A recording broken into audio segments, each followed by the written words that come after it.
Penjahat sebenarnya adalah pelapor itu sendiri.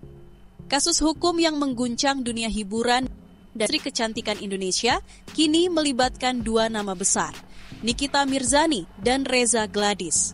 Semuanya bermula dari sebuah live streaming TikTok yang tak terduga, di mana Nikita memberikan ulasan tajam tentang produk skincare milik Reza Gladys.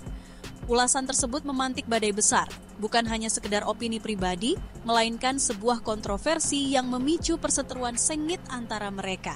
Namun, apakah ini hanya masalah antara seorang influencer dan seorang pebisnis? Ternyata, kasus ini jauh lebih rumit dari yang dipikirkan banyak orang. Masalah pribadi yang dibawa ke meja hijau. Persidangan yang digelar pada 24 Juli 2025 di Pengadilan Negeri Jakarta Selatan semakin memperburuk situasi. Dalam sidang tersebut, Reza Gladys mengungkapkan kenyataan yang mengejutkan. Ia membalikan arus dakwaan yang diajukan kepada Nikita Mirzani dan membuat banyak orang bertanya-tanya, apa sebenarnya yang terjadi di balik layar kasus ini? Awalnya, Reza mengklaim bahwa masalahnya dengan Nikita adalah terkait dengan dugaan pemerasan. Namun, di persidangan, Reza justru mengungkapkan fakta yang membingungkan. Ia menyebutkan bahwa masalah ini ternyata lebih bersifat pribadi, yang menunjukkan bahwa perseteruan mereka tidak sebesar yang dipikirkan banyak orang. Saya melaporkan ini, Yang Mulia izin menjawab. Permasalahan pribadi saya, kredibilitas saya sebagai dokter kecantikan pribadi sudah, sebagai pribadi Anda tidak ada kaitannya dengan skincare. Betul, sebagai dokter Reza Gladys. Sebagai pribadi. Betul. Oke. Debat tentang izin BPOM dan produk berbahaya. Persidangan tersebut tidak hanya menyoroti masalah pribadi, tetapi juga membuka isu yang lebih serius, yaitu legalitas produk skincare yang dijual oleh Reza Gladys. Nikita Mirzani dengan tegas menyatakan bahwa produk Reza tidak tercatat di BEP dan menuduhnya menjual produk ilegal. Reza, yang tidak dapat lagi menutupi kebenaran, mengaku bahwa produk tersebut bukan miliknya, melainkan milik orang lain. Bahkan lebih mengejutkan lagi, Reza dengan polos mengungkapkan bahwa produk tersebut hanya diberi label BPOM yang ditempel begitu saja. Produk ini dijual bebas di e-commerce, meskipun menurut regulasi BPOM, produk semacam itu hanya boleh digunakan oleh tenaga medis di klinik. Bagaimana Reza Gladys bisa mempertanggungjawabkan tindakannya menjual produk ilegal dan berbahaya yang mengancam keselamatan konsumen, sementara ia mengaku bahwa produk itu bukan miliknya? Harusnya harus tahu. Jangan sampai di situ ada kebohongan. Ada penipuan pada masyarakat, tidak boleh. Jarum suntik lagi. Nah, terus ada jarum suntik, itu lebih bahaya. Jarum suntik ada masalahnya loh. Dalam persidangan, suami Reza Gladys atau Mbah Mufid yang juga menjadi saksi turut mengakui bahwa masalah antara Reza dan Nikita Mirzani memang bersifat pribadi. Izin menjelaskan kemudian masalah ini adalah masalah pribadi karena pribadi kami dan Islam. Artinya Anda menegaskan bahwa ini masalah pribadi istri Anda, bukan masalah skincare dan pizza. Pernyataan ini semakin memperjelas bahwa mereka bersaksi tidak sesuai dengan dakwaan awal dan berita acara pemeriksaan BAP yang telah disusun sebelumnya.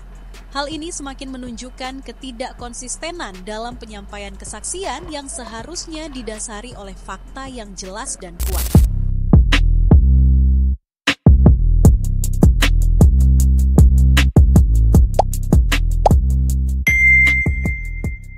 Ya, sebenarnya kalau lihat dokter Reza Gladys itu juga kasihan juga gitu ya. Dia itu mungkin mengira ketika dia berhasil ya membungkam atau mengirim Nikita ke jeruji besi, itu dunianya akan baik-baik saja. Tapi pada kenyataannya, ini masalah malah jadi panjang kali lebar nih. Usahanya pun jadi terbengkalai, malah sibuk ngurusin sidang-sidang ini tentunya. Ya, walaupun pada endingnya ternyata ini hanya masalah personal. Seperti ini before after contoh-contoh pasien yang sudah melakukan treatmentnya. Jadi tidak ada korelasinya kasus saya dengan mafia skincare, apalagi produk saya bahaya. Oke, berarti kalau misalkan masih mereview ya, sedangkan produk kami ini sudah tidak ada lagi treatmentnya di klinik ya, sudah tidak ada lagi treatmentnya di klinik, ya berarti tujuannya apa? Jadi tujuannya apa? Jadi itu bagian kita sendiri. Jadi secara tidak langsung mungkin dok cuman hanya Saya tidak enggak maksudnya misalkan saya disuruh oleh Dr. Opi Pratama menghubungi Sarda untuk bersilaturahmi dengan Nikita Mirzani. Sekarang saya boleh ngomong kan, Bang? Aman kan, Bang? Saya nggak boleh bahas. Ini dibatasi mulu ini sama ini. Nah, berikut tadi adalah salah satu statement yang menjadi spotlight juga, bahkan saat dirinya itu sedang batuk gitu ya. Dari video tersebut itu dicantumkan juga sebuah caption nih bertuliskan batuk atau terbatuk-batuk saat berbicara, terutama ketika seseorang sedang berbohong, katanya gitu, bisa menjadi indikasi ketidaknyamanan atau kecemasan yang dialami oleh orang tersebut, katanya gitu. Hal ini sering dikaitkan dengan upaya untuk menutupi kebohongan yang sedang diucapkan, gitu sih katanya. Apa sih itu?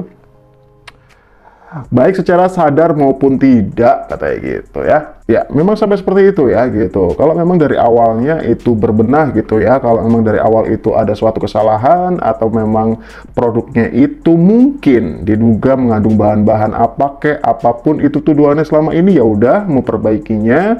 Dan ya kalau memang waktu itu katanya alasan terbesarnya kan katanya pemerasan ya gitu. Pemerasan gitu, dimintai uang, tapi ketika menjadi saksi kemarin kan menerangkan bahwa adalah masalah personal gitu. Jadi pertanyaannya kembali lagi pasti gitu, kenapa dia itu berani atau mau menggelontorkan uang sebanyak itu hanya untuk memberikan kepada Nikita Mirzani jika Nikita Mirzani itu dianggap tidak berimpact atau tidak mempengaruhi hidupnya gitu loh. Nah, tentunya untuk sidang selanjutnya itu gantian ada saksi dari pihak NM ya, nanti tentu akan ada dokter. Kemudian 20M atau 2 juta dolar Singapura itu juga pasti akan dibahas gitu.